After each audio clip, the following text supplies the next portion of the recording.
Hello, you beautiful souls, and welcome back to another episode of Soulful Sips and Spills, the space where we brew up honest, heart-led conversations and spill all the juicy, unfiltered truths that help us heal, grow, and remember who the fuck we are beneath the noise. This is a space for healing, growing, and being wildly human. I'm your host, Megan Billy, Master Intuitive Psychology Coach and Mystical Alchemist. And I'm joined today by the wonderful, the amazing Anna Laing, who is a mindset and anxiety coach, who is the founder of Soul Sanctuary, who's currently based in Scotland. And I am so honoured to say that actually she is one of my bestest friends from across the pond.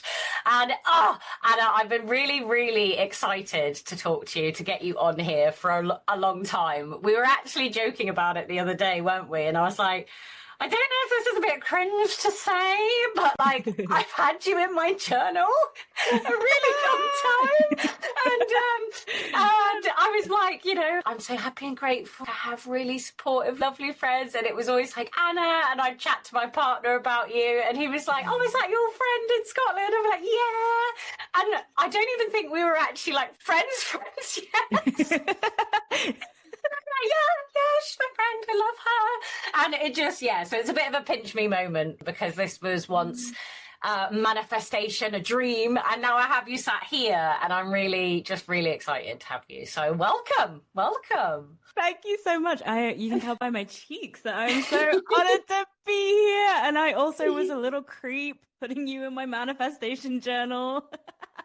And it was a real pinch me moment. And yeah, I'm so happy to be here, Megan. Oh, no, me too. Honestly, that makes my heart so full. I've been so excited. As I said to you, it's really important for me that I share with value. And obviously I know that that's one of your core values also. So that made me even more buzzing, because I was like, oh my God, it's just going to be the bestest episode ever. And yeah, I'm just super excited. But I would love for you, if that's okay, to just share for the listeners just a bit about you, about yourself. Like, who the fuck is Anna Laing? Tell us. Loaded question, but yeah. Who is Anna? Anna is, well, I have always been interested in the healing space since I was like an infant. Like, I remember, I was talking about this with my partner the other day, as I remember being a kid practicing presence, like meditating essentially without knowing I was doing it. Even at like 15, my mom put me into energy healing and Reiki, and I've always just been a bit of a mystical weirdo. I've always loved the magical, the energetic, the spiritual. Luckily, my mom is like a super woo-woo woman as well. That's how I ended up this way. But yeah, that is like like you said, like my core beliefs are all about like value and helping others and showing people that there's so much freedom beyond like your mind. Like there is a big magical world out there waiting for you to be brave enough to step into it. I love that. There's a magical world if you're brave enough to step into it. Like, that gave me goosebumps. For you, Anna, was there a moment, because I know you said obviously you've been in energy work a long time, and it was actually really great that your mum was woo-woo, because you got to explore a wide variety rather than just one way. Would you say there was a moment or time spirituality was really there? Was there something that led you there from being young? I think that, so it was always an interest. It was always in the back of my mind. But I think when I was a kid, I was always really interested looking up the stars, like, what's life after death? Like, weird questions to be asking as a kid, but like, I was really interested in it. But then as I was in high school and all that, I was going out a lot. I was drinking. I was trying to fit in with everybody. It went away, to be honest. Like I didn't really think of it as much, and I got really severe depression, really severe anxiety around that time. And it was interesting because I'd always been interested in spirituality, but then when I hit a rock bottom, I've had many, but when I hit one of my rock bottoms, that's when I had my big spiritual awakening. I came across a video. I don't know if you know him, a guy called Ram Dass. He's a spiritual teacher, and he's dead now, but I was obsessed with it. I had like the typical rock bottom spiritual experience, ecstatic bliss, like everything healed in an instant, like my trauma healed. It was all very magical, but very confusing. But I didn't care because I felt better. And then it kind of led down this rabbit hole of just more, give me more, give me more. And Ram Dass was a huge part in that. And he is all about being present, be here now. And I was in Bahrain at the time. And every day you could win a ticket to go and see him in Hawaii. So like every day I'm like trying to win a ticket to see him. And it didn't happen. But it was kind of like my guru in a way. While I know that guru culture has completely changed now, it was really important for me at that point. And yeah, spirituality is just, it's always been a part of my life, but that was like my big one, the big awakening and realizing that there's so much more than what we thought. Wow. That's so inspiring, Anna, because I know that when you're almost in the pits of stuff, it can be really difficult to almost see a new way or to look for the light at the end of the tunnel. And I actually didn't know about him, and I'm going to look him up after this episode and for the listeners as well, because I think it's really, we were talking about different cultures earlier just before we started recording, and I think it's having that openness and that awareness to something more than yourself or more than the town you grew up in, the world around you. There is so much more out there than what we know. And for you, having him almost essentially, I know, as we say, like the culture within it has changed, but for you, having that different way at that time really, really helped you. Yeah, he was an absolute pillar. I think actually, both times of whenever I've had these really big awakening healing experiences, it's always kind of been one person, but it's not necessarily who they are or what they're talking. It's how it resonates within you, right? At that point, I was so lost that it just, when you can feel it, it's more like, it's like a feeling. It's an awakening, right? It's like realizing that there's something within you that is always okay. And the second time that happened was after, I don't know if you want to get into this yet, but it was after a massive, my more recent one, a huge breakdown and coming back again. It's like in my life, it's always been this like, suffering has always led me back to wholeness and realizing that it was never actually gone in the first place. So I truly believe that mental health is spiritual. I think that mental health is actually an awakening experience of yourself and realizing your wholeness and realizing the mechanisms of thought and realizing we're not it. So if we're not that, what are we? What's left? If we like rip everything else away, if we rip our thoughts away, our feelings, like what's left? And to me, that is spiritual. Yeah. Oh, no, I love that. I just want to reflect something back that you said there. Suffering has led me back to wholeness. You know, each and every time it's been this cyclical journey. It's not been linear, you know, it's not been just one way. And as you mentioned, you've always been sort of more inclined to the spiritual world, as you say, more open. But you did have mental health. You just lost your shit, you know? No, yeah, we've been there. But she went cuckoo bananas, no, girl, I've been there. I feel you. Just when you said there about suffering has led you back to wholeness, that gave me goosebumps again, because it's not a linear journey. It's not just one path, and it's not always up. I think within society now, we're always chasing this like high vibe, and you have to be this and like magnetize this to yourself, but we're disowning our shadow or different parts of ourselves. Like we're not holding all of us when we're not allowing it. And I just, as you say, like sometimes when you're pushing through one way, your suffering has actually been what has led you back to wholeness. And when you rip your thoughts away, when you start from scratch, it's like what actually is left. Because Soul Sanctuary was born really from your breakdowns, you know, that was also like a big part of your becoming. And I know obviously part of your story was actually you moved away and things like that, and you know, you started again. It just fascinates me really how life is, because even from my own personal experience, my biggest breakdowns have probably been my biggest breakthroughs now. But at the time, when you're trying to do something one way, or what you've always been told, and you're still getting that resistance, you end up feeling like you're the problem, especially when you then end up having, say, mental health crises or emotions or outbursts, or you can't like function in the world. For example, I know for myself, at a part in my journey, there were times where I wasn't really looking after myself very well. And I don't know about you, but when you are in sort of the depths and the dark night of the soul, it can be almost really hard to be like, what now?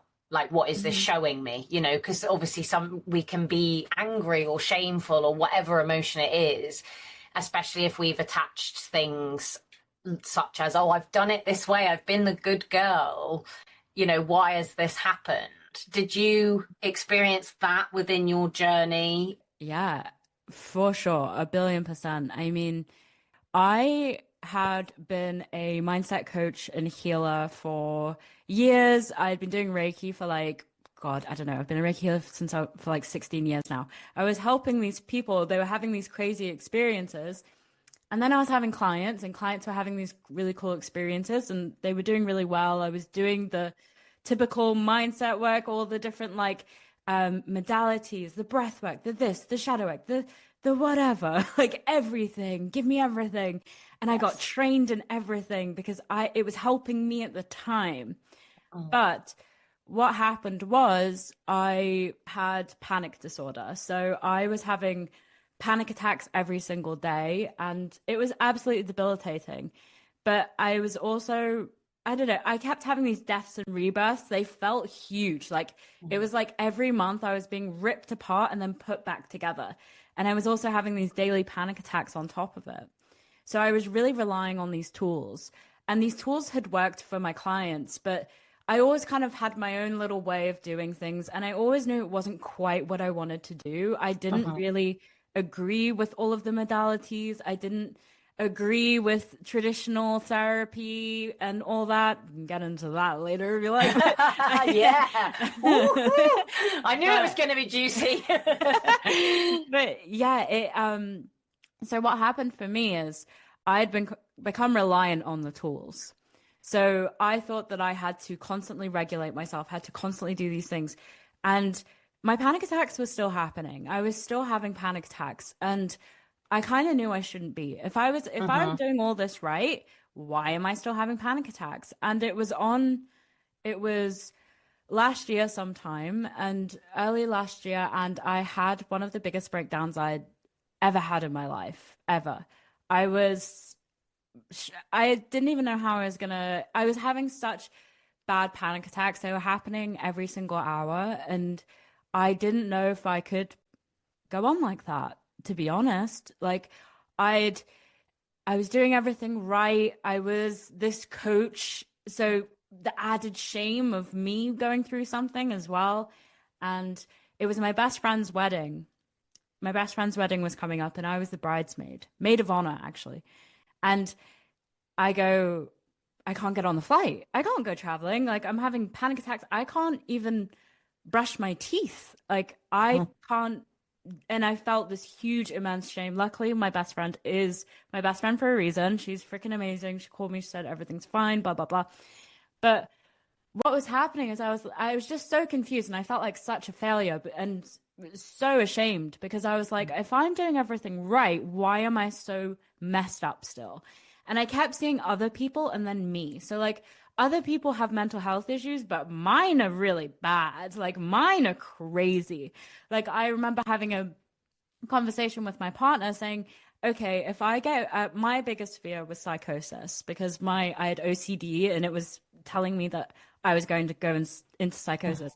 So I would like talk to my partner and be like, okay, this is the plan if that happens. Like I truly believed that's what was going to happen. And it was at my darkest point, my absolute darkest point.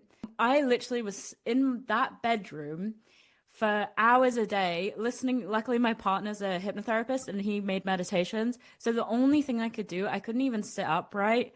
The only thing I could do was listen to his meditations all day, every day. It was weird. I was just stuck in there. And I get to this point, I'm like, how am I going to live my life? I have huge dreams, huge dreams. How the hell am I going to get there if I can't even get out my bed? I can't even go to my best friend's wedding. Something's up. And my darkest point, I come across this video. My mind was all over the place. I can't really remember how this happened, but I came across a video of Dr. Bill Pettit, this psychiatrist, clinical psychiatrist, working with much worse than me patients, which helped at the time. And he talked about this thing called innate well-being. And he's like, there's this part within you that is always whole and always complete. Even in your darkest moments, there's a piece of you within you that is always whole and complete. And with my spiritual background, I was like, yeah, like I've been told that before, go within, yeah, we all love that. But I'm different. Like, so there's actually something wrong with me. And it planted a seed. It like planted this little tiny seed. And then the next day I was able to get up. So I went for a walk. And I cry every time I say the story, so I don't know if I will or not. But I've told it quite a few times now, though. And I went out for a walk and I was listening to this really beautiful music. And that seed had planted a little bit of hope, a tiny, tiny, tiny, tiny speck of hope. And as I was walking, I'm looking exactly where it happened. Like I was walking across over there and there was all these clouds in the sky. It was a cloudy day. And then the sun just shone right through, right onto me. And the song I was listening to at the time was talking about clouds parting, the sun coming through. It was just a huge synchronistic experience. And I started crying, but not with tears of sadness that I'd been crying. Like I was crying a lot at that point, but these were different. These were tears of gratitude. And it was because I understood for a second there that I am not the clouds. I am not my thoughts. There's something behind it. I'm what's behind it. And I don't have to identify with all these thoughts. There's a place within me that's always well. And I was like, wow, I'm the most mentally healthy I've ever been in my life. And 24 hours ago, I was wanting to admit myself. I was the worst I'd ever been. And I walked back into the house a completely new person. I walked back in and I was the most mentally healthy I ever was. And I only ever had one panic attack after that. And it was a completely different experience, whereas I was having them every single hour. And I was like, okay, there's something here. Like, this, like, what? There's something here. And then it just became so clear. And like you were saying before, did you realize that afterwards that you went through a breakdown for a reason? And while I don't believe, like now what I teach is like, you don't have to have it be so like crazy. But I think for my life, it had to happen that way because I was so set and I was so comfortable with my own ways that this really awoken. And I was like, okay, this is my mission. Like I need to dive deeper into this. I need to get qualified. I need to understand this more. And I need to share this with people because people, something that's been so common with people that come to me is they've tried everything before. A lot of people come to me as a last resort. And one, it's an honor, but two, that shouldn't be the case. That's not how we should be functioning. And a lot of people think that psychology is at its peak. It's not. It's in its infancy. We don't know. Like people don't know. They're guessing. They're treating symptoms. That's what happened to me. That's what I think I was doing even for other people in the beginning, is I was treating their symptoms. Luckily, I was a Reiki healer, so they were awakening their own innate well-being in the background. But I didn't know I was doing that, and now I do. But the tools were keeping me small because the tools were treating my symptoms. And when you can understand innate well-being, and you can understand what I teach, the three principles, founded by Sydney Banks, not me. This is this is ancient wisdom. It's not something new that I made up. But when you can understand this, you do truly heal. You become a different person. And I think I had to have it so dramatic in my life to really wake me up to, okay, bitch, this is it. This is Yeah. your mission.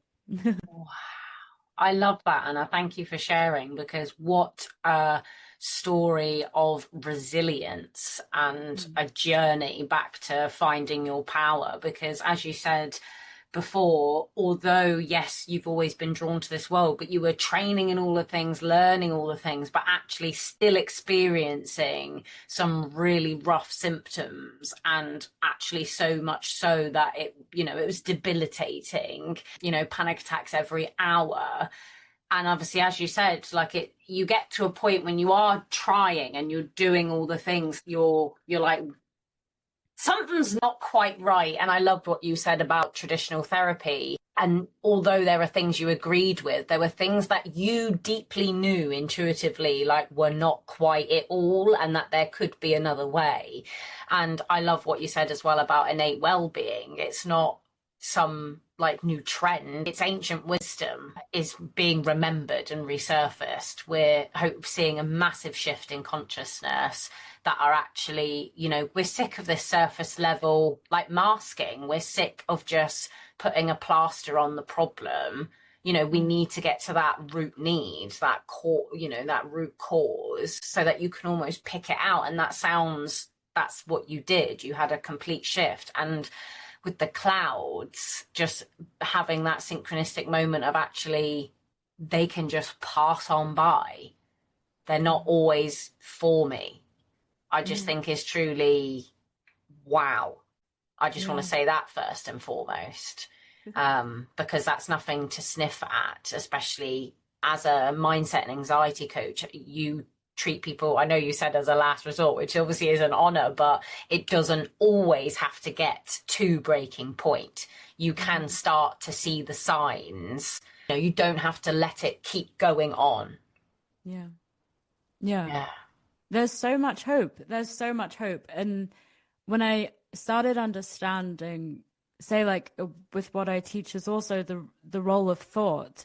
And I think that's what's keeping people back. That's what kept me miserable for years, because I didn't know. I didn't know that my thoughts didn't matter. I didn't know that I didn't have to take them seriously. I thought I was preventing something by listening to them.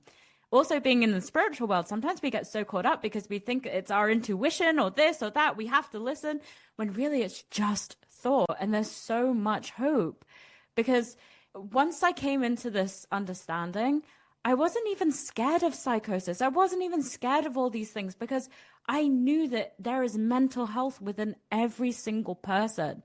The only reason anyone can be mentally ill is because they're believing their thoughts to be true. So what is the cure? It's to stop taking it seriously. And the only way that I've found is the most easy way to not take your thoughts seriously is to come back to love, is to come back to your soul. And while other modalities are picking apart your thoughts, I love the analogy someone said once. That's like having a really gross, stinky rubbish bin in your kitchen, and you going through, like, what's making it stinky? I must find out what's making it stink, instead of just putting it out. And things like talk therapy and all this stuff it's just keeping people victimized. It's just making it. And the thing is, it's mad to me, because we know this. We know, science knows that if you keep repeating and talking about your bad experiences, you're creating new neural pathways. You're making it more important, not less. It blew my mind, because it's so simple. And it's just, we're so, like, our thoughts are so sneaky. They're just so enticing. And what I teach is, your consciousness brings your thoughts to life, so they feel real. But you have to realize that every feeling comes from a thought. And that thought is what's creating your suffering. But you don't even have to change your thoughts. You just have to realize that you're thinking. And it's an invitation not to think more, but an invitation into the present moment. And it blew my mind how incredibly simple it is, how quick it works, how long lasting. Like there's people that have taught this, like psychologists, psychiatrists that are dealing with people with like bipolar disorder, schizophrenia, like, and people coming back to full health in a week. That's insane. That's insane. And it's just so simple, but it's so overlooked because of its simplicity. That's how it gets overlooked, is like we like the complex. We have a little like kink for complexity. Yes.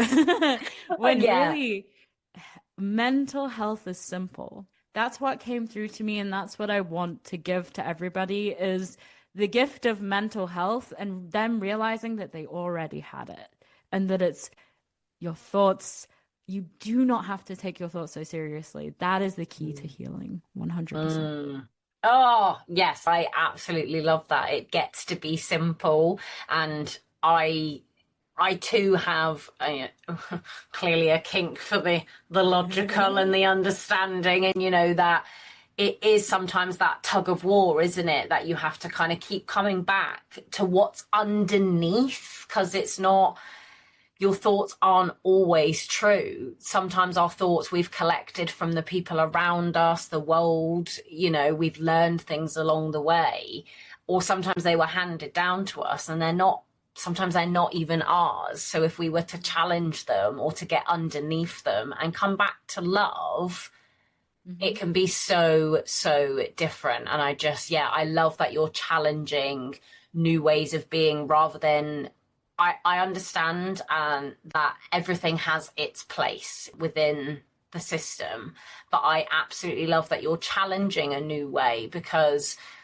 certain modalities or therapies can only take you so far. And if we look at even like mental health journals and the statistics around the increase of mental health throughout the years, it's not got better, has it? In fact, it's significantly got worse. So whatever we've been doing up until now is not working. Yeah. It's not working. And I think we need to actually go back to that blending ancient wisdom, even with modern science and psychology and energetics, to up level. We cannot heal from the same level of consciousness that created the problem. Yeah. And the problem is a lot of people are trained in mental illness. They're not trained in mental health. They're trained in mental illness. So they're trained to look at your symptoms and treat your symptoms. Oh, it's honestly pointless. Like, okay, I don't say it's completely pointless, because there was a time where, I was on medication for a few months and it helped, I guess, a little. But I didn't know that that was just treating the symptom, it's everything's presented to us as a healing modality, but it's not. It's just slapping a band-aid on a wound. It's not really healing. There's so much, it's like they're making their jobs more complicated, to be honest. But if we were to go down the rabbit hole, I mean, money, big pharma. But if people were just trained in mental health, not mental illness, at least they would be able to see the health of their patients in front of them.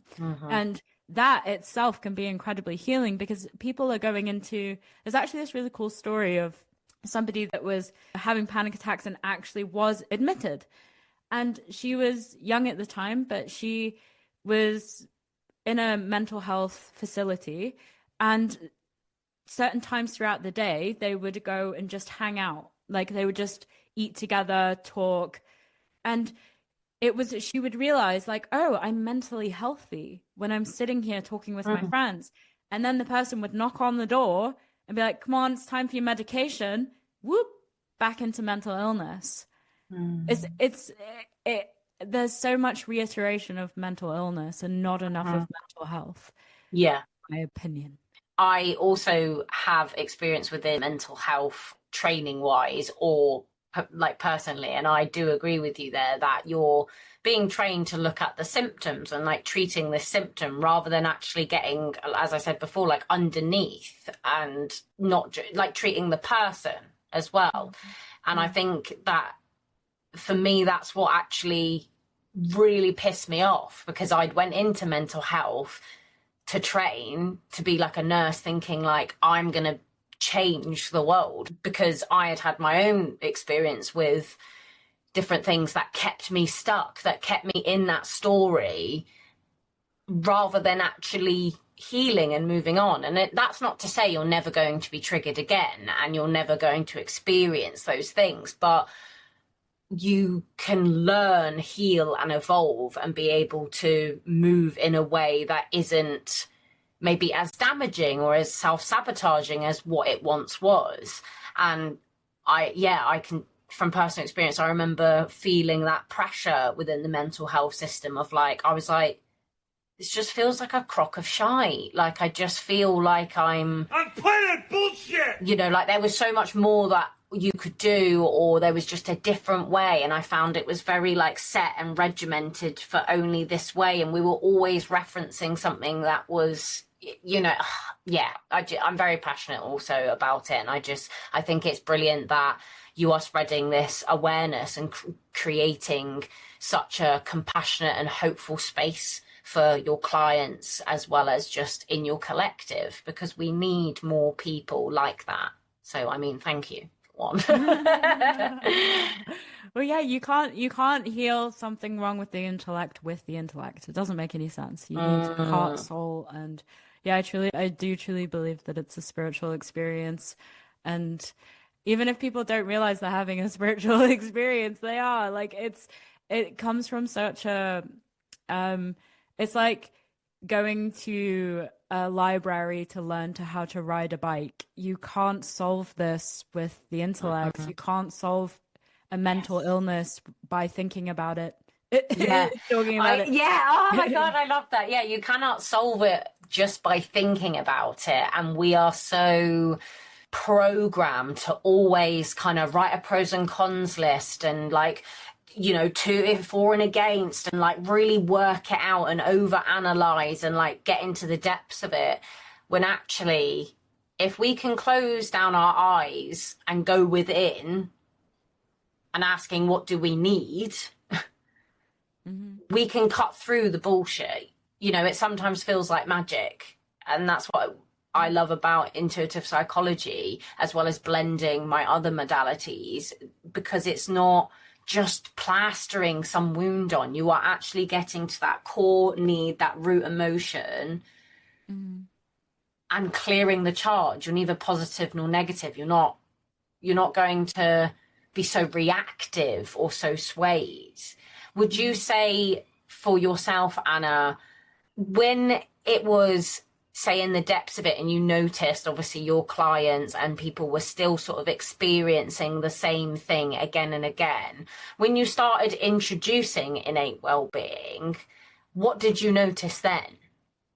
So actually, something that I found really cool was I was teaching it without knowing what it was. So all of my clients, so far, 100% success rate. So, so everybody that came to me was having these spiritual experiences, these really enlightening experiences. And they still message me years later saying, I still accredit it to our work together. And every single client has been like that. Every single client hasn't like gone back to their old ways. They have it. They have this they are a new person. They live life differently. And I was like, this is really cool, but I don't know how I'm doing this. I don't really know how I'm doing this, because I know it's not the tools, and I always had this inkling on, luckily with my spiritual background, I knew that I wanted to guide people back to wholeness. I didn't have the language for it yet, but luckily it was somehow getting across to them, and it was incredible. But I really wanted to know what it was. Like, what am I doing? Because I want to know. And it wasn't until I came across innate well-being and like in my own journey, because I was helping these other people, but I wasn't helping myself. I was still a mess myself. And it felt, while they were having incredible experiences, and I'm so proud of that, it felt misaligned from me in my experience. It's not what I wanted to give. It's like I wanted to be more present. I wanted to be as well as they were. Like I wanted to have really cool experiences that they were having. And I noticed once I came into the three principles understanding, is I was able to give language to it. And I think that's huge, because now it can access much more people. Now much more people are understanding what I mean. Instead of it just being this felt experience, now I can, give the kink of the intellect a little bit of food. Like, here you go. Here's some language for it. I have noticed deeper experiences. I've noticed more spiritual experiences for people having their own awakening, because a lot of people don't even know that they have it. A lot of people don't even know that they have this space within that is completely untouched. Probably the most transformative thing is actually learning how our thoughts work, and understanding the mechanism of thought has been huge. Mood has been huge. So being able to put language to, if you're feeling bad, you're having bad thoughts, which means they're more distorted. So the more you feel something, like the more bad you feel something, the more intense it is, the more distorted your thoughts are. So you don't have to listen to them. And being able to have the language for people to be able to experience anything within them, understanding that there's like, if you look at the world, the earth, like, we grow babies. Do we think about how we grow a baby? No. Do we think about how to, if we get a cut on our hand, we don't think about how to heal it. It heals. The same thing goes for our mental health. And people just being able to have the language and people being able to understand that, they then are a vessel of safety. I call it unconditional safety. Whereas now, no, I don't have panic attacks anymore. I don't have chronic anxiety. I don't have chronic illnesses. I don't have depression. But if I was to have them, if something was to happen, it's okay.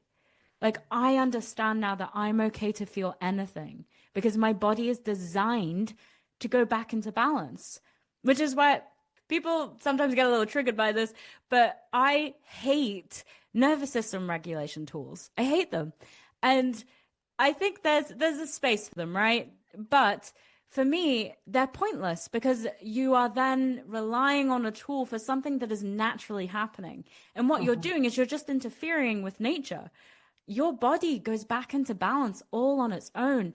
It's designed to. It's the most natural thing in the entire world for your body to come back into homeostasis. You are guided by something way beyond what we can comprehend through our head. We can comprehend it through our soul, though. And look at nature. Look at sunflowers facing towards the sun. Look at birds flocking. I always think the craziest one is the growing a baby. Because, like, how the heck? Yeah, Like, yeah. We are nature and we are yeah, weird and wonderful. we're I was going to guided say by the same machines. thing. Yeah, and you get to trust that. And I love how you're talking about what you do with intuitive psychology. It kind of, the way it would kind of overlap with the three principles is wisdom. So what we talk about is wisdom. And so if you ever thought about a time where something bad happened and something dangerous happened, maybe you were in danger, your wisdom kicked in. You knew what to do. You weren't anxious in that moment. You knew what to do. Like, say the dog ate a bit of chocolate, you go. When our puppy fell out the van, I went, I called. I didn't have anxiety about, should I call the vet? No, I was on the phone and we took him straight away. And the cool thing about wisdom is it always pops up, not a moment too soon and not a moment too late. It always just comes up in the moment. Yeah. And you'll notice it. Like, this is why I don't necessarily give people tools, but I do guide them back to their own wisdom, because your wisdom will always guide you in the direct, like, where you need to go. And it's much more subtle than your head. It's much more, the way I kind of see it is like alarm bells is your head, and wisdom is more of this gentle nudge. It's like, say you were feeling really anxious. Maybe your wisdom tells you to go watch a TV series or to go for a walk. None of it's bad. Like, there's a lot of thinking like, oh, distraction is bad. I think distraction is perfect. If distraction's getting you back into the present moment, there is nothing wrong with it. You don't have to sit in your feelings. Oh my God. The amount of times I was told that, and I'm sitting there having a panic attack, like, okay, feel it.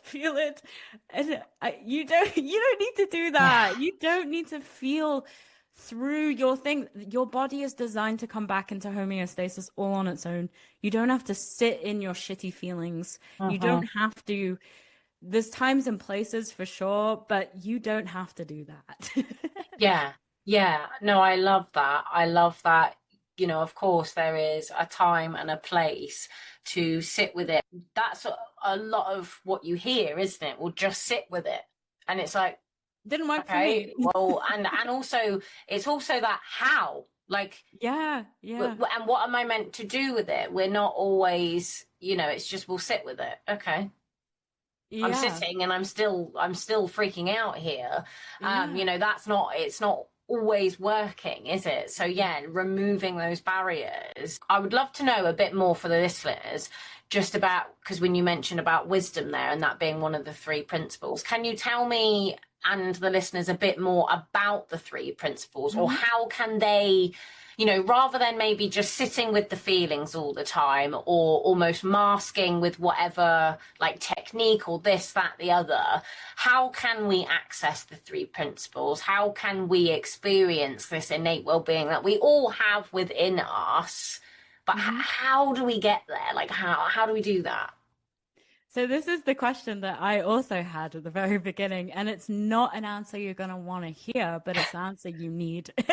So the three principles are basically just fundamental truths about how we work. So the first one is thought, the next one is consciousness, and the last one is universal mind. You don't need to know what all of them mean. You can change the words, you could, whatever feels good to you. But basically, as humans, fundamental truths, we have thoughts. They feel real because of consciousness. We can be aware of our experience. We have consciousness. And there's also something beyond life force. There is some kind of life force that's within us, within the universe. Like we can't deny any of these things. So how the principles works is you just have a deeper understanding. And that's not what people want to hear, because they want to hear how do I do this? How do I do that? But when you have a deeper understanding of how things work, it naturally, like, the understanding is the healing. The understanding is what brings you back. And I give a lot of a deep dive in my course, Soften, but if I was to say to a random person struggling right now, the number one thing I would do was just simply, one, be aware of your moods. Be aware that if you're in a good mood, bad mood, if you're in a bad mood, don't listen to your thoughts. There's no point. They are contaminated. Don't bother. Second is just to notice that you think. Notice that you think, that you have thoughts. Notice that you are not them. They are just not necessarily thoughts, the content of them, the actual mechanism of thought. Just understand that you have that. And then the coming back to innate well-being, I think, comes through a deeper understanding and time and digesting it and really sitting with the principles. But just look at how far you've come. Look at you. Look at your, like, look at your life and look at the magical, look at the how you were as a kid.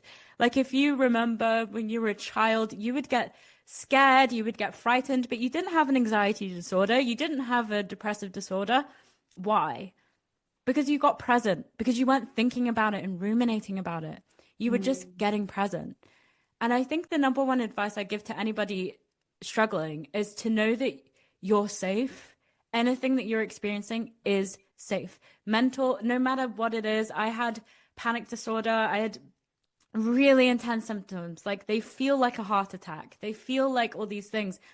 And the number one thing that helped me when I was really struggling was understanding that it's safe, it's predictable, it always goes away. It's literally just adrenaline going up and going back down. You've never been stuck. If you Mhm. look back at your life, you've never been stuck in a bad feeling. People say, I've been depressed for 3 years. No, you weren't. You were depressed, but you had peaks as well. And noticing the nuance of that, noticing that you're just a yo yo. Like, we go up and down, and that is perfectly safe. That's normal. That's okay. It's the only thing that creates the suffering. I love George Pransky has this quote, and he says, you can't always avoid pain, but you can avoid suffering. And the way Mm. you avoid suffering is acceptance and understanding that you're safe to have an experience of life, because that's why we're here. And you're safe to feel that. It's okay. Like, I think what blew my mind was that everything I was feeling wasn't dangerous, especially if you've been in the self-help world. the nervous system regulation world, they'll convince you you're dying. But it's safe. It's safe. Bad feelings are safe, good feelings are safe, and they're all temporary. They go like that because you're always one thought away from a completely new experience of life, and that's incredibly refreshing. Honestly, I feel like Barbie at the end of Toy Story. Like, we're just like, goodbye now. Because, like, I just couldn't stop smiling throughout that, because how powerful that you are just one thought away from a totally new experience. Yeah. Yeah. Just one thought. One. And they change all the time. Try gripping onto a thought. Good luck. Yes. And you are not your thoughts, and coming back to self, and that your thoughts can change, just like your needs, just like your mood. And as you said, you know, when you're in a bad mood or a lower mood, you know, your thoughts are almost contaminated as such. You know, they're not always going to serve you. You know, when you're in a bad mood, the actions and the thoughts you take have come from that emotion, right? And they're probably not great if you're in a lower mood. So the results you're going to see are not going to be in alignment or feel really congruent for you, because you've taken action from that lower place. So yeah, being able to just recognize, like, oh, I'm in a low mood, that's okay. Yeah. Because it's ebbs and flows. You know, Exactly. we don't always have to, we're like mean making machines, aren't we? We love to make meaning out of everything, or to give it context. And as you said, these thoughts can kind of hook and attach to us, not just within our mind, but within our body. And that starts showing up physically. So to be able to know you can access this within, you know, everyone has it. It's almost like tuning into that frequency, isn't it? If you're either tuned in or you're tuned out. You're either open to learning and understanding, and it does take time. I don't know if you have felt this, because you mentioned obviously learning all the things and training and all these different modalities, but actually you always know when you're coming back to yourself, you're coming back home, you're remembering. And sometimes that can take time. It can just be like a thought. It may pass. It can change. And just how amazing is that? You are not stuck. You are not always going to be where you are. Yeah, Wow. never. You're never stuck. You've never have been, even if you look back and you can say, oh, I was anxious. I say it all the time. I was anxious for 12 years. I wasn't. I had some really incredible times in those moments too. Incredible moments. But it's just, yeah, it's it's mind-boggling, but so simple at the same time that it often does go over people's head, but it's actually incredibly mundane and boring. The fact that we have innate well-being is ordinary. I'm not special. You've got it. Jane down the road has innate well-being. Everyone has it.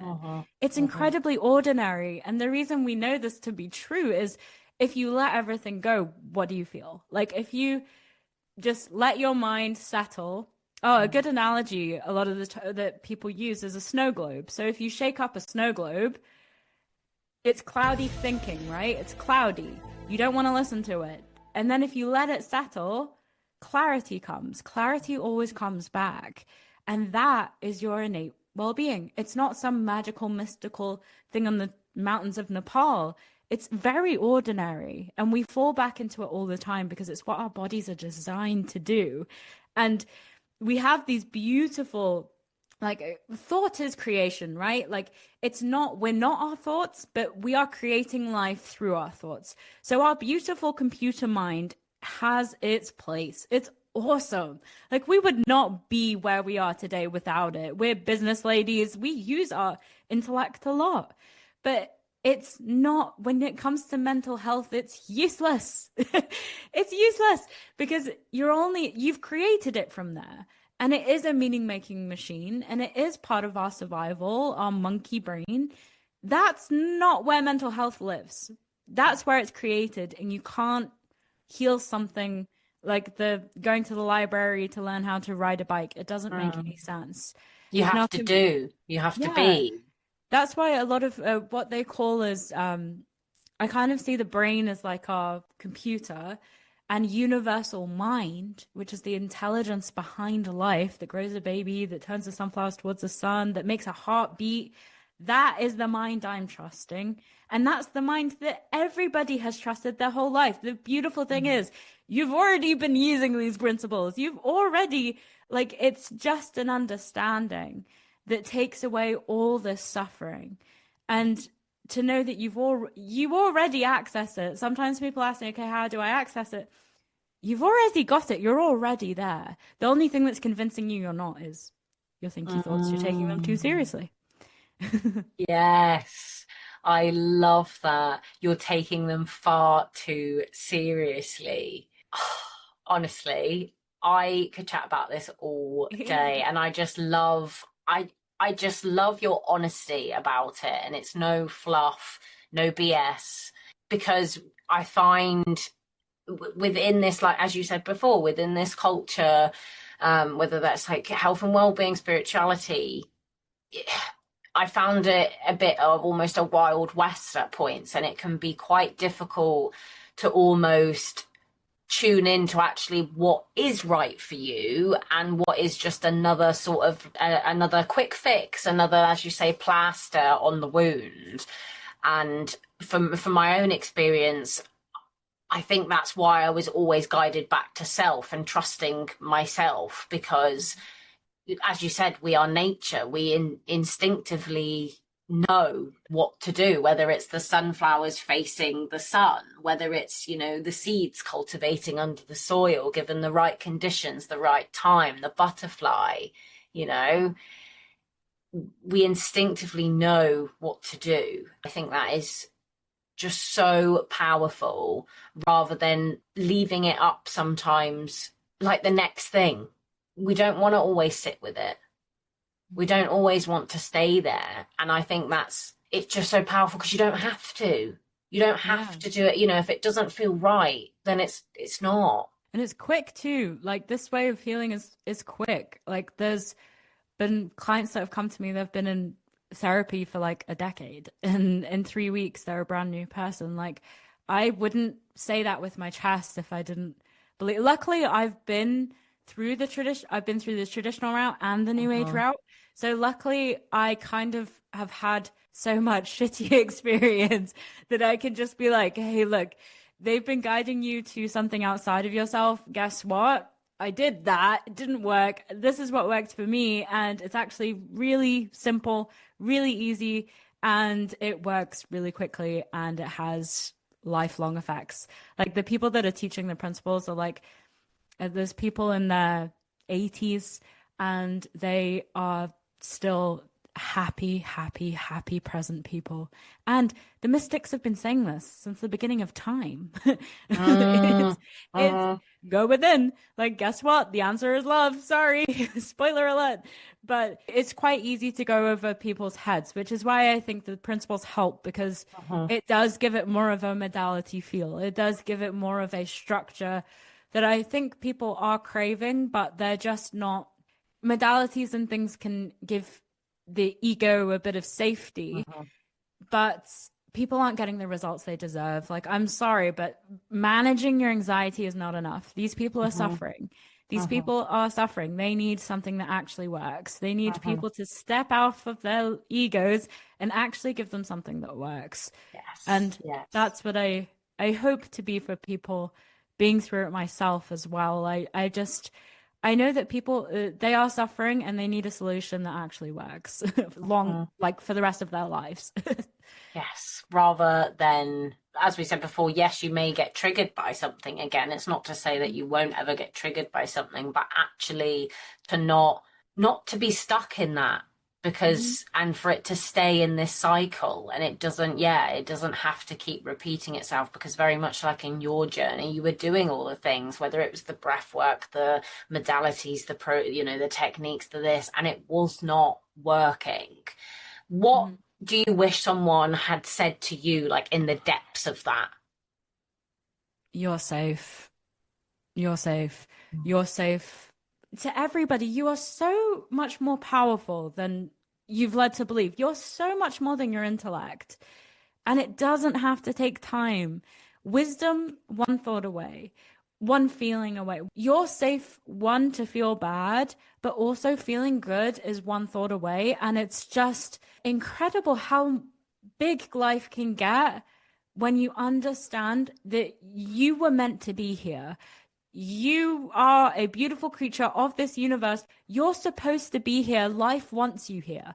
Life, nature wants you here. It's not against you. It's just been convinced that way in your head. And it's so easy to let it go. And I know that can sound like a pain when you're in your depths, but there is an easier way. It's safe. You are always safe when it comes to emotions. You're safe. Everything's okay. And don't go through life gripping so much. The key is to soften. The key is to soften into life. Gripping is intellect, softening soul. Oh, softening the soul. Softening the soul for you actually ended up being something that birthed a program, wasn't it? It was a mantra at first, is that right? To soften? Yeah. It was actually a New Year's word of the year was soften. And I knew that that was my next, because I was a type A girly. I still am type A, and I like some of the I like being type A sometimes, but I knew that I had to soften, and I knew that my suffering of all that years had made me become very rigid, very tense, very afraid of the world, very afraid of myself. Softening, it just became like an energy that I wanted to live life through, because to me, being soft is the strongest thing in the world, because you're malleable. You're able to handle whatever life throws at you. You're able to soften into experiences. You're able to get more present, because I know when I was struggling and I was so rigid, and I was, one, not really a nice person to be around, and I knew it. I was limiting my life. I wasn't going anywhere. I had agoraphobia even. I was horrible to people. I wasn't my true self, because I was living so much through my ego, because I was terrified. I was terrified of life. And to me, being soft is to be brave. Being soft is to be present. Being soft is to be loving, and to have that. To me, it feels like awe. Like it feels like an awe and a gratitude for life, and feeling like life has your back. And because I always saw the vision that I have aphantasia, so it was more of a feeling than a vision, but it was like the universe kind of cradling me like a baby. And that's the type of safety I needed to be audacious and confident. And I don't just teach anxiety healing, because to me, that is like the beginning. That's the beginning of life, is then you get to experience life. Like, this isn't just for healing. This is for living your life. This is for expanding your horizons. And a lot of people, when they heal from anxiety and then they get in this rut of like, kind of the new feels scary still. And it's like, oh, well, how do I make it work for that? It's like, no, this is for everything. Life is beautiful when you can have the right mindset and the right direction. It's limitless. You can become limitless. You become malleable. You become, to me, soft. There's a lot of misinterpretation. Like, people are like, oh, the soft girl era. And I'm like, it's not that. It's not staying home and cooking. I don't know about you, but the spiritual community and like the feminine masculine thing, I swung from one side to the other so hard, like a pendulum, like from the masculine to like baking banana bread and just manifesting from feeling good. And it just, there's a beautiful middle there. And that to me is what soften is. It's not just doing nothing. It's not just, it's taking responsibility for your life, stepping out of victimhood and becoming malleable, becoming so that you can actually live a life that you can be at your deathbed and be like, hell freaking yeah, I did it. You know? Yes. I love that, because that's really what we are all searching for, is that inner peace within us, you know, to lay our head down at night and to know, like, I am safe, like, I am worthy, like, I am here for a reason, you know, I have a purpose, not necessarily to attack, because, you know, you are not happy, you're not sad, you are not purpose, you know, you are not those things, but just in the sense of that inner peace within you, that innate well-being that exists, being able to actually feel it, not just logicize it. I think that is going to create such a positive ripple effect within consciousness, because we get to choose, and life gets to be so big. It's so big and beautiful, but we cannot heal through like shame, guilt. You know, we can, and if you can, it's going to be sticky and horrible, and it's going to take you forever, because you're just going to keep repeating in that snow globe cloudy thought. You're not ever gonna, you know, smash out the glass ceiling. But if we can come back to wholeness, if we can come back to love, we can heal, we can experience joy and expand, because we feel safe. Yeah. There's this beautiful quote by Sydney Banks. It's the first, he has this beautiful book called The Missing Link. And the first page, it says, the only thing everybody did was not be afraid of their experience. That alone would change the entire world. Because everything that is bad about what is happening in the world right now is coming from fear and coming from sadness, coming from lack. Imagine if our leaders knew that they had innate well-being and wholeness, you know, and they saw it in other people. Like, not being afraid of your experience is what will change the world. Like, to know that you are safe is what everybody wants. It's our deepest desire, I feel. I love that. And it came from softening. And I love that something that was, you know, your word of the year and mantra. It has not only been that, it's almost been a new way of being. It's a beginning, because as you said earlier as well, anxiety isn't the end, it's the start. Once you can unpick and detach from that, life gets to be so big, bold, and beautiful. How would you say with softening, I know that obviously you have Soften, your course. How would you say like people can get in to Soften? How would they access your course and learn more about? Because as you said, within this kind of space, there's so many labels, or, you know, and swinging from the pendulum of like the feminine to the masculine. Like, I do believe there is balance. You know, you need both of these energies, almost that yin and yang, and there's that beautiful gray in the middle. It's not just one way. How would people start to soften? How would you say, because it can be scary with all these labels and, oh, well, I'm just sitting at home waiting for life to happen for me. Whereas actually softening isn't just sitting back and waiting. It's not, I think sometimes the connotation with softening is that it's a bad thing to be vulnerable, or it's a bad thing to slow down, essentially. But it isn't. It's courageous. It's bold. Incredibly so. Incredibly so. I think that to be able to, I know that when I was struggling, the only reason I didn't want to slow down is because I was terrified. It's incredibly brave to come back into slowing down is incredibly brave, right? Because when you slow down, that tends to be where, when I was suffering, I was so rigid and so busy all the time, so hyper focused, because I was terrified of, oh my God, what if I was alone with my own thoughts? What a terrible place to be. The way Soften works, my course works, is there's 3 stages. Like, I always work through peace, presence, and power. So peace is healing. It's the 3 principles. It's understanding the 3 principles. Once you have that for the rest of your life. And that's only going to continue and continue to develop throughout your life. You're only going to feel more and more peaceful as your life goes on. It's a gift you get for forever. And the initial stages, this is healing first for a reason, because then you understand safety. You understand that you're safe.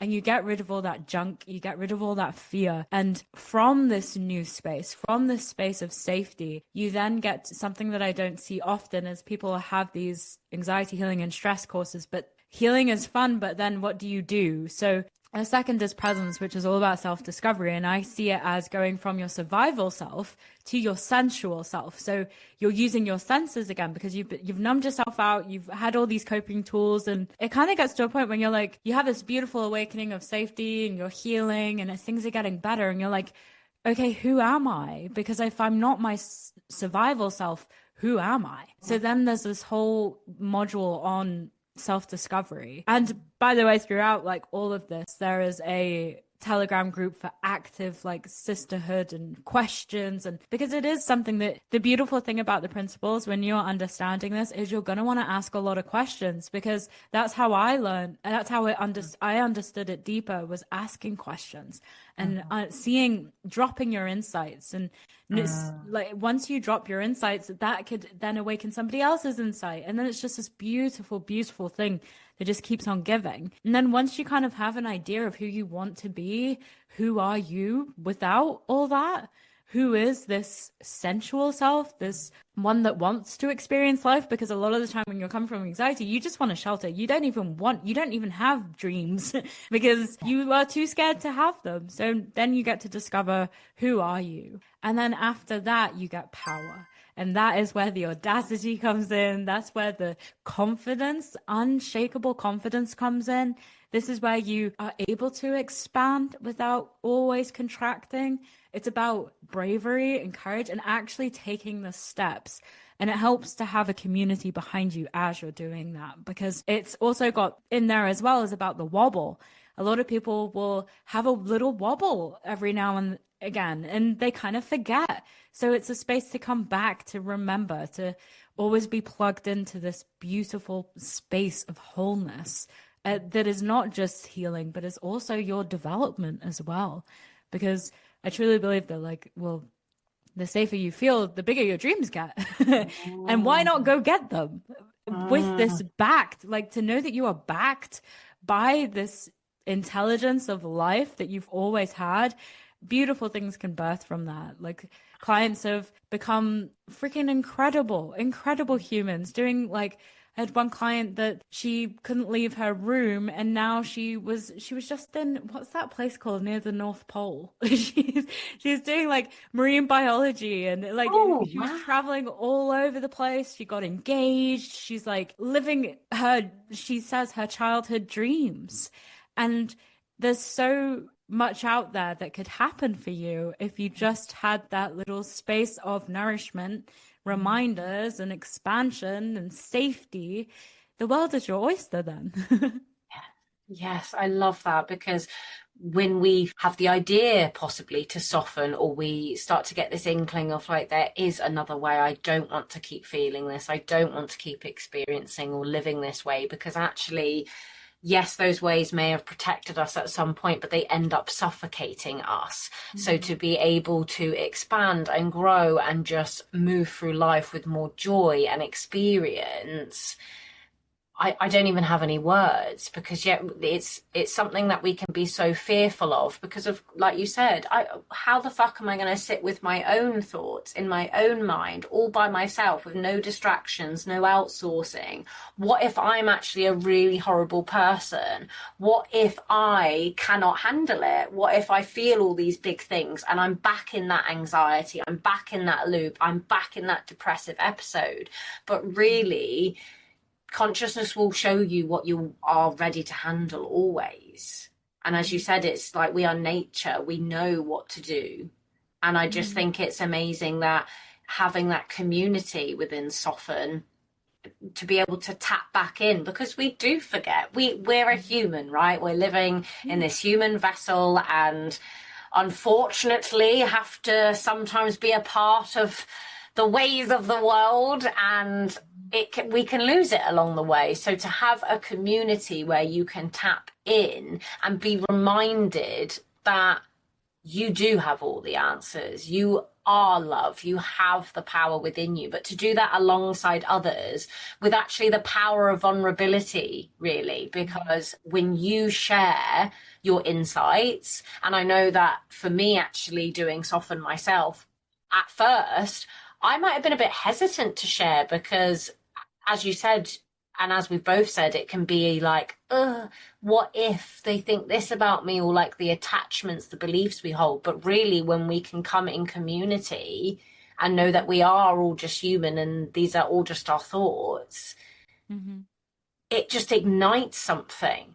Because something like I may have felt was stupid and I've shared, actually somebody else could be going through or could need to hear. And that's kind of, I'm a big believer of, you have that thought for a reason, or that dream, or that desire, like you're here for a reason, that purpose. It's going to keep knocking at the door, and you have to be ready to listen. And that's what Soften feels like to me. Like it feels like, are you ready to come home? Like I'm knocking on the door and I'm ready to let you in. Yeah, that's really beautiful. I love that. I love that. Thanks for that. No, I love But it.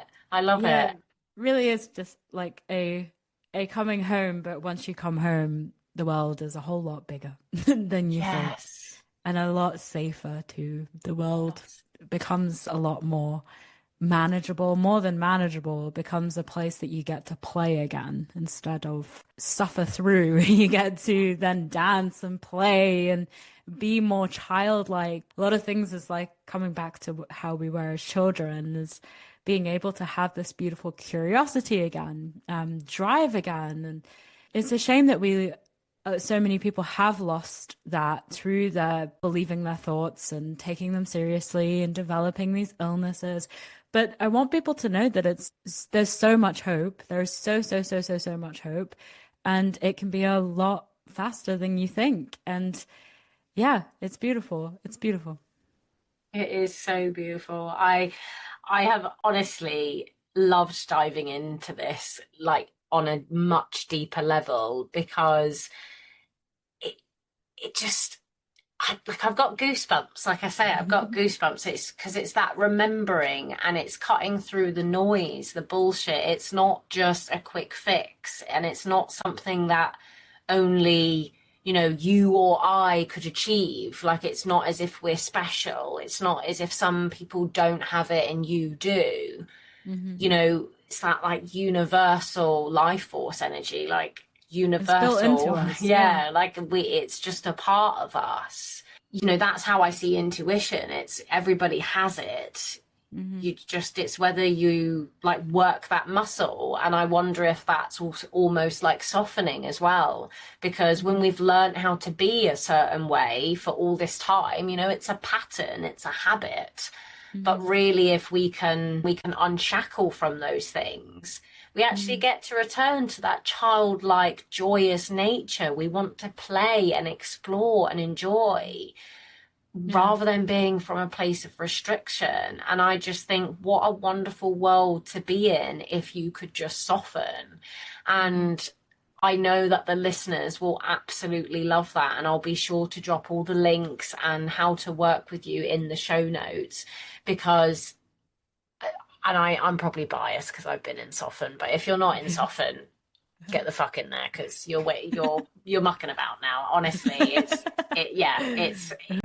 to be within that community space as well, because that is something I can say personally about Anna is you feel incredibly safe and you don't need to feel silly or shameful or anything when you come to Anna. And that is something I can say like professionally as well as personally as her friend. She will hold you with the utmost love.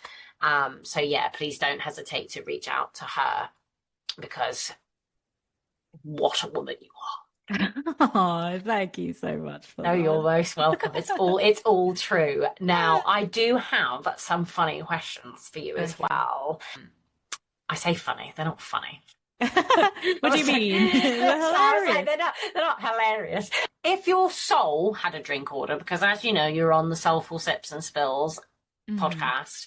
If my soul had a drink, what would it be? You know, the first thing that's coming to my mind, and I haven't even had one before, is that like what is it like Blue Lotus tea? It's like very magical, kind of weird. I think it's like it induces a little. I don't think it's a psychedelic, but it's like a mushroom tea. Yes. Oh, you have a mushroom mug. You are the mushroom Yeah. tea. Yeah. I guess I I'd be a love mushroom that. tea. Not promoting, but I think it would be something quite wacky.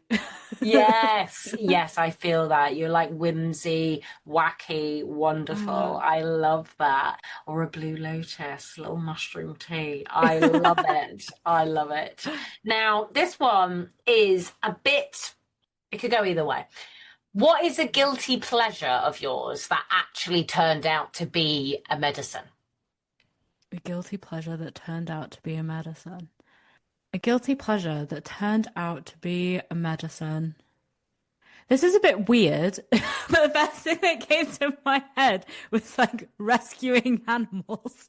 I was like, what do you mean? don't know. It's such a cute guilty pleasure. Like, my guilty pleasure is spreading love and joy and just saving the world. You know, what can I say? But a guilty pleasure, surely I have guilty pleasures. Have I got that boring? See, what I thought a guilty pleasure was for you, what came out for me was some people would probably think, with soften, you're soft and like, just this soft, ethereal, whimsical girl. But actually also you love a good skanking out and have it like diving in a mosh pit sort of thing. Like, to me, that feels like a guilty pleasure. Yeah. Oh, yes, yes. That is my guilty pleasure. Okay, yes, yes, yes. Raving. You can't get it out of me. No matter how much healing I've done, I will be at the rave. That was That the is best. definitely it. I was like, what do I even do anymore? Yeah, But who yes, am I? that one will always be a guilty pleasure. Yes. I will. Oh, and my music taste is absolutely feral, disgusting, high tech, psytrance, high BPM. Love, love, And it love is it. it for sure is medicine, for It sure. is medicine. I love it. I love it. And that I would have to jump on that train if I were to answer that question. That's probably also a guilty pleasure of mine, is having such a feral playlist and Uh-huh. actually not sitting with the feeling, but actually moving it through, or having, getting out of my head and actually back into my body. And I think music can be such a powerful way to do that, especially 100%. if it's something that you enjoy as well. Because I think as well within this space, sorry, probably going on another tangent, listeners, but another thing I've noticed maybe within the healing space is almost this competitive edge of like, well, if you're not doing it this way, like you're not healing. Like if you're Yeah, not doing it this yeah. way, well, you're not. And it's like, don't fucking shame me in any shape or Yeah. form. Healing is healing. Thank you very much. Shut the fuck up. Just saying. And I just love that you allow that duality, is what I mean. Mm. Like, it's not, Yeah, it's that you don't have to be just this. And I find that is yeah, what I love about you as well, that you challenge that norm, because I think in this space, there's a lot of noise, and we kind yeah. of touched on it earlier, of that Wild West. There's a lot of noise, and it's a lot like trying to sift through the trees. So being able to have something that just, puts you back to your body, to like your true essence. Yeah, such a guilty pleasure. Love it, because we're Another one came up. I was like, my other guilty pleasure is going nervous system regulation. I hate that. Honestly, whenever I see the words nervous system regulation, I hate it. I'll be honest. I'm an anxiety coach and I hate it. If yeah. I hear one more regulation tool, I swear to God, I'm gonna I'm need them. gonna lose it. I need them. I'm gonna be rocking Yeah. back and forth. I do agree, though. That's what I've found within. Please don't come at me for that. Actually, come at me. I don't care.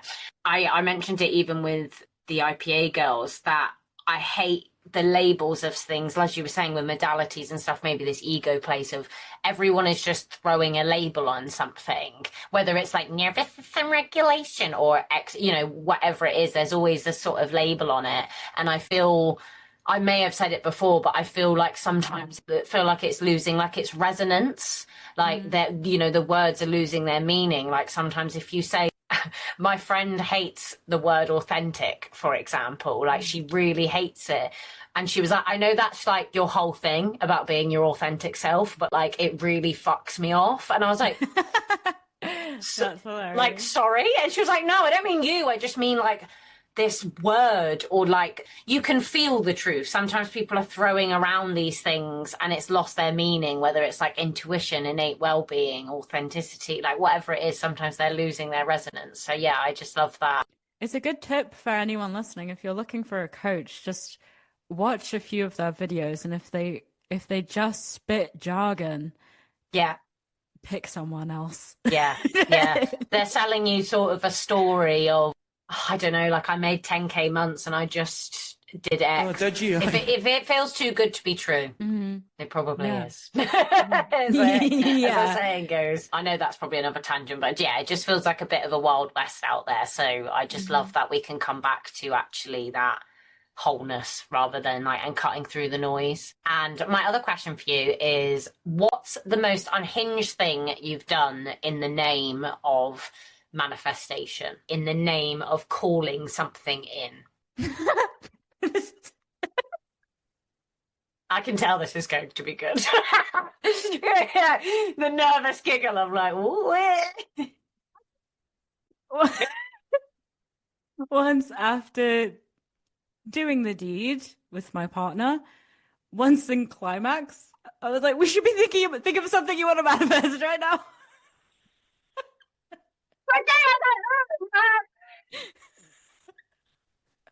This is manifestation time. Manifestation. No, I love it. Love it. Here for it. That was the first one that came to mind, but I feel like I have done some. I don't know.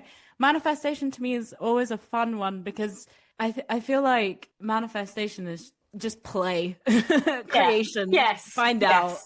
F around and find out. Yes. Love that. But yeah, that's probably the weirdest one. It was a bit awkward as well, actually. I love that. Fuck around and find out. Well, she did, quite literally. Yeah. Did the manifestation come through is what I want to know.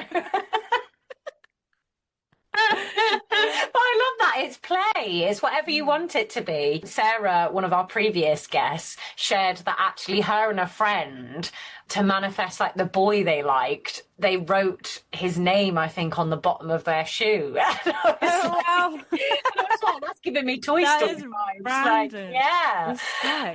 Respect. Respect. Exactly. Respect for the game. Fuck around and find out, you know what I mean? Fuck around and find out. That's what we need to do now. I love it. It has been honestly so fucking fun talking to you today. And honestly, I know that we could speak so much more, but is there anything else that you feel called to share on the Soulful Sips episode? I know we have covered such a wide range, from your story of traveling from burnout, anxiety, panic attacks, to actually unraveling, deshackling, and becoming soul sanctuary, rediscovering your joy, your essence, and coming back to you, which has been so wonderful to hear. And I want to say thank you again for sharing that so openly and honestly, because it does take courage. It does take courage to stand out. It does take courage to share your story. And I'm always touched by the meaning of courage, because it comes from the Latin word cor, meaning heart. So to have courage is to tell your story with your whole heart. And I think that's exactly what you've done here today. And it's just wonderful, because I just know the ripple effect of that is going to be amazing. So yeah, if there is anything else that you feel with your vast knowledge and storehouse of information that you think we should know, please do spill. Well, thank you so much for that. Like, honestly, you create the safe space for all of it to come through. It wouldn't have come through if you didn't set such a beautiful, heartwarming, beautiful safe space for it to be shared. And if I had anything else, well, the other thing, I've got Courage the Cowardly tattoos. Courage the Cowardly Dog tattooed on my leg. So I love what you said about courage. I really do feel that so much. And courage really just does come from love, doesn't it? I think that's what I would say is, spoiler alert, the answer is love. It just is. And to know that no matter how deeply you're suffering, there's so much hope. There is hope beyond your wildest dreams, and it's closer than you think. I love you. I love you too. Thank you so much. That was so amazing. And just, I love that. I love that you've even got courage on, like, tattooed on you. That sums you up. Yeah, courageous. So just be courageous, sinners. Be courageous. Stop taking things so fucking seriously. Get out of your head. Get out of your thoughts. Go join Soften with Anna Laing at Soul Sanctuary. Understand your peace, presence, your power, and go do the fucking thing. Yeah. Go do the thing. Get out of your head and into your life. Love it. And it gets to be so beautiful. Thank you so much for listening. And I would love, love if you know anyone that has resonated or you yourself has resonated with this story, please share with a friend because this has been so wonderful. And I just know there are so many people that need to hear it. So thank you so much for listening and have a lovely day. Bye.